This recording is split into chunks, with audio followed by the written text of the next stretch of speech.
Dear students, आज अपन देखेंगे कि आरजेएस की तैयारी कैसे की जाए। विधि की परीक्षा पास करने के बाद हर विद्यार्थी की यह इच्छा रहती है कि वह राजस्थान न्यायिक सेवा के अंतर्गत बैठे और एग्जाम को पास करे। स्टूडेंट्स, पिछले 2 वर्ष से राजस्थान न्यायिक सेवा की रिक्रूटमेंट नहीं निकला है, तो मैं मानता हूं कि रिसेंटली जल्दी ही आपकी राजस्थान न्यायिक सेवा की भर्ती निकलेंगी और एक व्यवस्थित रूप से अगर आप इस तैयारी को करते हो तो मैं ये मानता हूं कि निश्चित रूप से आप इसमें सफलता प्राप्त कर लोगे। सबसे पहले अपन देखेंगे कि राजस्थान न्यायिक सेवा के कितने चरणों में कंप्लीट होती है, फिर अपन डिस्कस करेंगे इसके सिलेबस के बारे में। दोस्तों, राजस्थान न्यायिक सेवा की तैयारी 3 चरणों में कंप्लीट की जाती है या इसका एग्जाम जो है वो 3 स्टेपों में कंप्लीट होता है। सबसे पहले प्री एग्जाम होता है, उसके बाद आपका सेकंड स्टेज पर मेन एग्जाम होता है और तीसरा होता है आपका इंटरव्यू का, जिसे अपन इंटरव्यू की एचएस होती है, वो 35 नंबर का मार्क्स रखा जाता है। दोस्तों, जब राजस्थान का प्री एग्जाम होता है तो जितनी वैकेंसी निकलती है उसके 10 गुना तक स्टूडेंट राजस्थान प्री के अंतर्गत निकाले जाते हैं। राजस्थान प्री के अंतर्गत ऑब्जेक्टिव टाइप के क्वेश्चन आते हैं और इसका जो रेशियो रहता है वो 100 क्वेश्चन आते हैं और यह आपके 100 मार्क्स का होता है। इसके अंतर्गत 170 क्वेश्चन जो होते हैं वो तो विधि से संबंधित आते हैं और 30 क्वेश्चन जो होते हैं उसमें 15 क्वेश्चन हिंदी के और 15 क्वेश्चन इंग्लिश के होते हैं। ये हिंदी और इंग्लिश की ग्रामर से संबंधित होते हैं, अर्थात 70 प्लस 30 अर्थात 100 क्वेश्चन पूछे जाते हैं और ये 2 घंटे का पेपर होता है आपका। इसके अंतर्गत नेगेटिव मार्किंग नहीं है।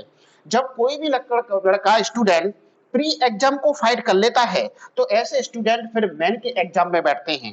प्री एग्जाम के बाद मेन एग्जाम के लिए लड़के को या तो 1 महीने का या 45 दिन या 2 महीने का मैक्सिमम टाइम मिलता है और ये सफिशिएंट टाइम है आपकी मेन की तैयारी करने के लिए। दोस्तों, मेन का जो पेपर होता है उसमें 4 पेपर होते हैं। पेपर फर्स्ट सिविल लॉ जो 100 मार्क्स का होता है, दूसरा है सेकंड पेपर जो क्रिमिनल लॉ का, वो भी 100 मार्क्स का होता है। थर्ड पेपर आपका होता है हिंदी ऐसे का जो 50 मार्क्स का है और चौथा पेपर होता है आपका इंग्लिश ऐसे का, वो भी 50 का है। अर्थात मेन का एग्जाम टोटल 300 मार्क्स का माना होता है।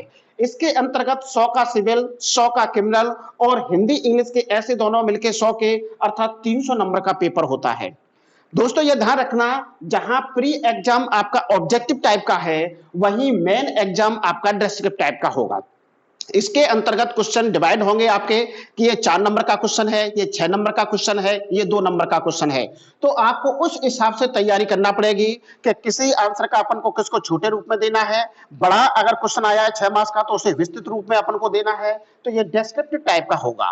जब लड़के मेन के एग्जाम को फाइट कर लेंगे, मेन के एग्जाम में स्टूडेंटों जितने भी सीटें होती हैं उसके 3 गुना स्टूडेंट निकाले जाते हैं, अर्थात 3 स्टूडेंटों में से 1 स्टूडेंट सिलेक्ट किया जाता है। तो यहाँ 3 गुने निकाले जाते हैं मेन एग्जाम के अंतर्गत। जो लड़के मेन के एग्जाम को फाइट कर लेते हैं तो उनकी थर्ड स्टेज पर होती है इंटरव्यू या वाइवा। ये 35 नंबर का होता है। 300 मेन के और 35 नंबर वाइवा के, इन दोनों को मिला के 335 नंबर में से लड़कों का सिलेक्शन किया जाता है। अगर छात्र आप व्यवस्थित रूप से या सिस्टमेटिक तैयारी करें तो मैं ये मानता हूं कि आरजेएस की प्रिपरेशन के लिए 1 साल का समय पर्याप्त होता है।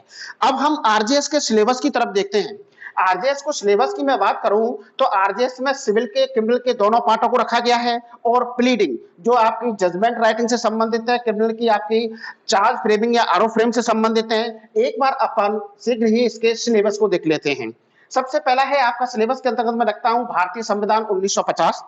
सेकंड में लेते हैं अपन भारतीय साक्ष्य अधिनियम 1872, भारतीय संविदा अधिनियम 1872, दीवानी प्रक्रिया संहिता सीपीसी 1908, संपत्ति अंतरण अधिनियम 1882, परिसीमा अधिनियम 1963, राजस्थान क्राय नियंत्रण अधिनियम 2001, स्पेसिफिक रिलीफ एक्ट वृद्धिश अंतोष अधिनियम 1963, कानूनों का निर्वचन इंटरप्रिटेशन ऑफ स्टैट्यूट्स, भारतीय दंड संहिता इंडियन पिनल कोड 1860, दंड प्रक्रिया संहिता सीआरपीसी 1973, जुवेनाइल जस्टिस एक्ट 2015 का, परवीक्षा अधिनियम प्रोबेशन ऑफ ऑफेंडर्स एक्ट 1958 और डोमेस्टिक वायलेंस एक्ट घरेलू हिंसा अधिनियम 2005 का।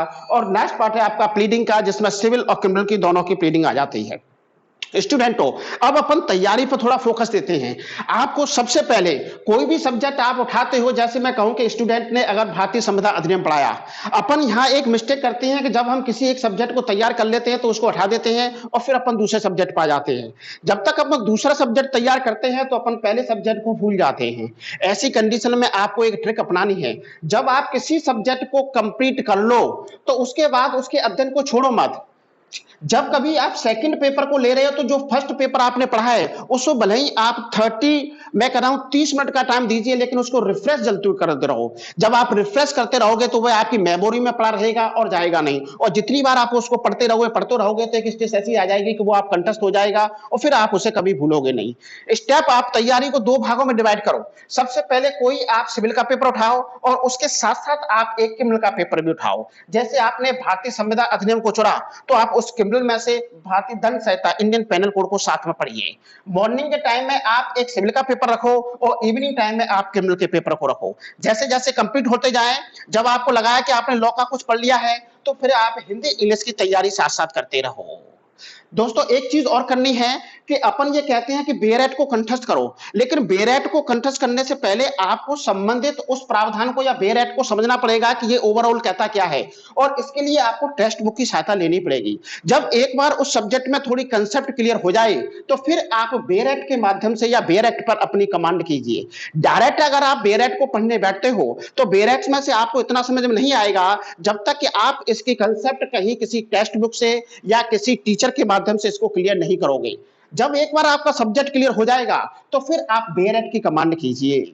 आरजेएस में सफलता के लिए बेरेट मस्ट है, लेकिन बेरेट की तैयारी करने से पहले आपको संबंधित टेक्स्ट बुकों से या अपने टीचर्स के माध्यम से उसकी थोड़ी गाइडेंस लेनी पड़ेगी। छोटे छोटे नोट्स बनाइए, उसके नोट्स बनाने के बाद उनको दोहराते रहिए, और मैं गारंटी ले रहा हूं अगर आपने एक सिस्टमैटिक तैयारी की तो राजस्थान न्यायिक सेवा के अंतर्गत आप सर्टेन ही सफलता प्राप्त करोगे।